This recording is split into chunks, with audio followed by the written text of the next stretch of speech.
welcome back to my channel. My name is Emelda Chinecherem, just in case you are joining us for the first time. I'm a psychologist and I'm your neighbor. Whenever you join us, just know that you have a new neighbor. And like I said in the last video, I came with a truckload of goodness, plenty good sauce, and I'm going from door to door to drop this goodness. Today we're going to be talking about something different, something that it's common, very common, a misconception again, but this time around it's a broader misconception, and I would like to clear it in this video. If you're just joining us for the first time or you are yet to subscribe, please subscribe to this video, subscribe to my channel, and give us a thumbs up, okay, and also share our video. That is the only way you can help us grow. So just do this for us and let's grow together. Alright, let's move on to the topic of the day. Today we are going to be talking about the difference between a psychiatrist and a psychologist.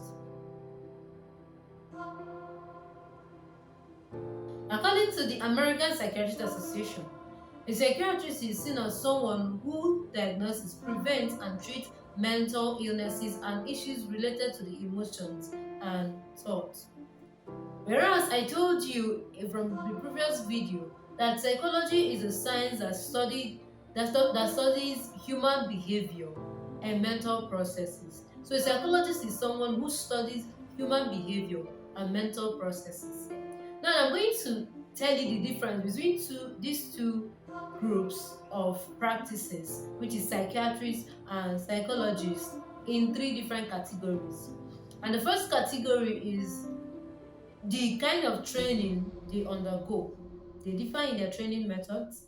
The second one is the type of conditions and the severity of conditions that they treat. And the third one, which is the last, is the kind of treatment method they employ.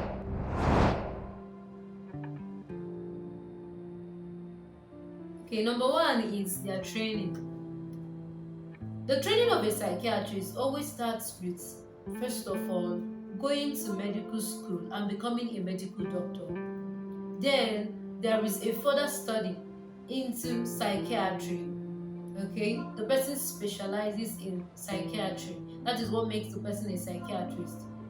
This is to tell you that before a person can become a psychiatrist, the person has to first of all become a medical doctor, which takes about 7 years.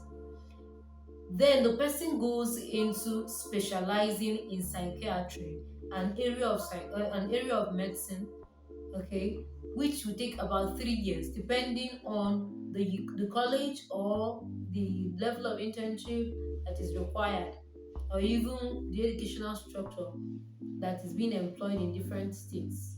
I know you understand these things. So a psychiatrist is trained as a medical doctor first, then he majors in psychiatry. Do you understand that? Whereas the training of a psychologist is different. First of all, a psychologist go through 4 years or 5 years of learning general psychology. Like I said, psychology is vast. Okay, the person goes through learning 4 years or 5 years of learning general psychology before going to do his master's degree in an area of psychology called clinical psychology. Okay, now you understand that clinical psychology is that aspect that deals with treatment of mental illnesses. Okay, so the person studies, first of all, to become a general psychologist at the BSc level or the college level, then goes back as a master to study his master's or to get his master's degree in an area of psychology known as clinical psychologist. So you now understand that for the psychiatrist, he needs to be a medical doctor first, and for the psychologist, he or she needs to study general psychology first, and then to become a psychiatrist, you have to major in the area called psychiatry. And to start treating mental illness as a psychologist, you have to major in an area called clinical psychology. I hope that you understand that. Now, there is a common misconception still in their training that can psychologists be called doctors as well? or psychiatrists, are they doctors? We've established that psychiatrists are doctors. So from even before they become psychiatrists, already medical doctors. So you can call them doctors. But psychologists, except the person has gone for his PhD, the doctorate degree, you can't call the person a doctor. He's just a psychologist. So even if he has a master's in psychology, the person is not yet a doctor. The person is what? Just a psychologist. Clinical psychologist, developmental psychologist, social psychologist, but not a doctor. But when the person goes ahead to get a doctorate degree, maybe studies for after the master studies for 3 to 4 years extra, then he can become a doctor in psychology. I hope that was clear.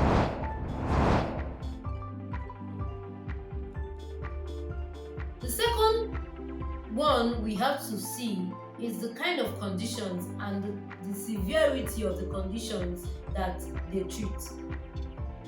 A psychiatrist is trained to treat severe cases such as schizophrenia, catatonia, mania, and OCD, even severe depression. This is because these situations, conditions, or illnesses are usually too much or too severe to be treated through talk therapy, which a psychologist normally uses. So there is need to do what? To evolve injections, medicines, and all. And a psychiatrist is in the position to do what? To give these medicines, injections, and all. I hope you understand that.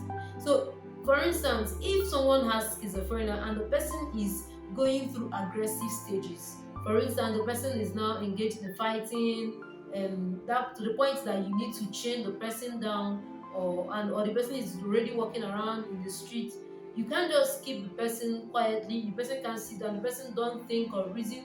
The person can't even tell related story. There's distorted thoughts and all. You don't just bring the person and sit the person down for talk therapy. The person has to go through some medication before the individual can become healthy enough to go through talk therapy. So the psychiatrist treats severe cases of mental illnesses, emotional imbalances, thought distortions, etc. But for the psychologist involves in day-to-day living of individual. A psychologist does not just treat mental illnesses. A psychologist helps you to resolve issues with your personality, certain anxiety disorder, including OCD, OCPD, personality disorders, OCPD, certain issues that arise in workplaces, certain issues are even sexual relationship problems, thought problem, perception problems. A psychologist is involved in treating this kind of conditions, helping to solve day-to-day problems for individuals in order to help them to lead a balanced life, to lead a healthy life, and also not to help them to maintain a good interpersonal relationship, work relationship, religious relationship. Okay, so that is it for the kind of conditions and the severity of conditions that psychiatrists and psychologists treat. I hope you get that. You have a question so far? If you have a question, please put down in the comment section. And if there are psychiatrists here, I want you to comment. Psychologists here, give us a thumbs up. Just say psychologist, psychiatrist. I would like to know that I have my people here with me. Alright, so let's go to the third one.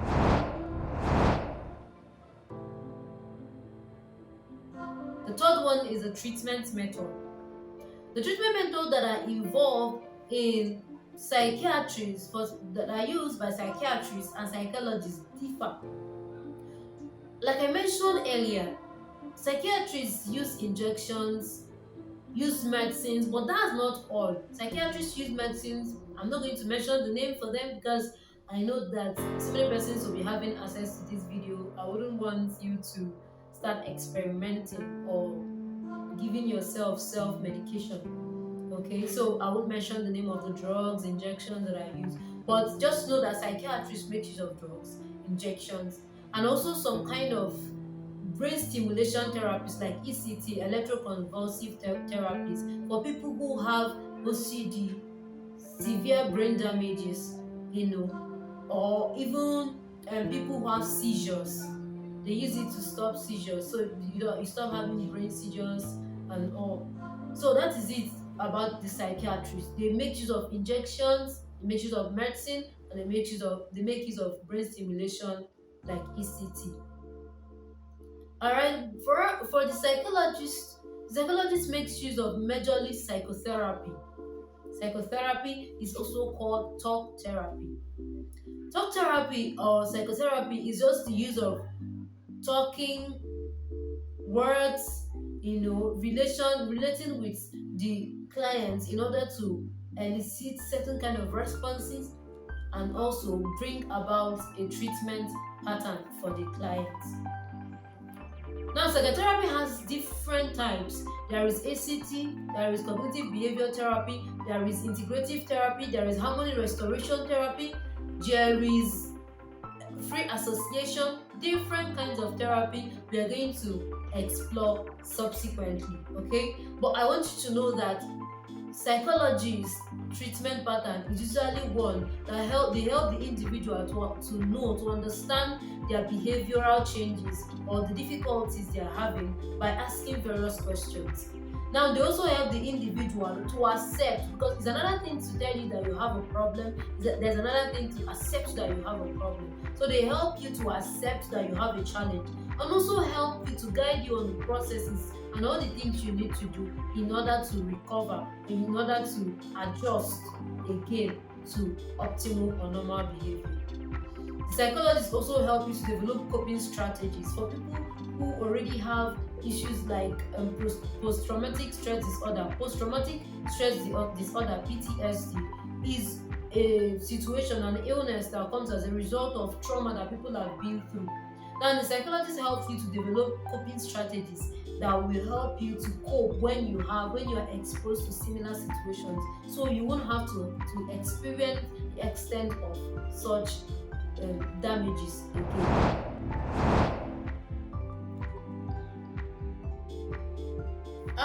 Okay, we've talked about differences, right? The differences between psychiatrists and psychologists. But do you also know that psychiatrists and psychologists have a common work to do together? What I mean is that they are not just very different in their functions. A psychiatrist and a psychologist can actually work together in the same firm, okay, on the same patient to bring about treatment, healing, recovery, and even rehabilitation. Let me give you an instance. If there is a patient of bipolar, for instance, a psychiatrist can help to give them injections, drugs that will keep them in a very calm mental state. Okay, not that they have recovered. A bipolar disorder, somebody can be too excited or too emotional. Okay, at that point when the person is too excited, you can help calm the person down by giving them injections or drugs that will help them calm down. Or when they are crying too much, help them raise their emotions to the point that it is normal. Then the work of a psychologist is to talk to them. Just talk to them, give them counsels on adjustive behaviors they need to employ in order to maintain or manage their situation. I want you to know that there are certain situations in psychology that cannot be treated, but they can be managed. Okay, some persons can be very neurotic, yet they are very well managed, and you will hardly notice. They can lead normal lives to the extent they can. Okay, they might not live like every other person's, but in their own category, they are leading a normal life. So a psychiatrist can start by injecting, keeping the person as calm as possible. Then a psychologist will come in to assess the person, trying to find out the origin of the problem, what would have brought about the problem, and then help them to manage the situation, and even manage their relatives, just in case it's a genetic disorder, so that such incidents would not manifest eventually. Alright, that is it for a psychologist and a psychiatrist. Both are different, but both also work together to bring about a wholesome treatment. I hope you understand that. In subsequent videos, we are going to be talking about different domains of and areas of psychology. Catch you then. Thank you for watching. I hope you tune back next time. We're going to be coming with more juicy things your way. If there are some things that you want us to talk about in this channel, some challenges you're having. It doesn't matter which area you're having, it doesn't matter even if it's work challenge, relationship challenge, whatever challenge you're having, is it depressive symptoms, signs of mania, or maybe a relative of yours have similar or certain issues. Just comment below, tell us your experiences, and also we can be of help to you, or things that you want us to talk about on this channel. Do let us know and we'll bring that right to you. If you like this video, don't fail to give us a thumbs up. Please give us a thumbs up. Okay, invite people to come and watch. Share with your friends, share our link with your friends, with your relatives, with your younger ones, teenagers, because what we are bringing here are things that will help you. So please help us share, and if you've not subscribed, kindly click the red button, subscribe, and turn up the notification, that bell. Just ring the bell, just click on it so that you know when we bring our subsequent videos. Thank you so much for watching. We appreciate you for taking out your time. Catch you in the next video. Bye.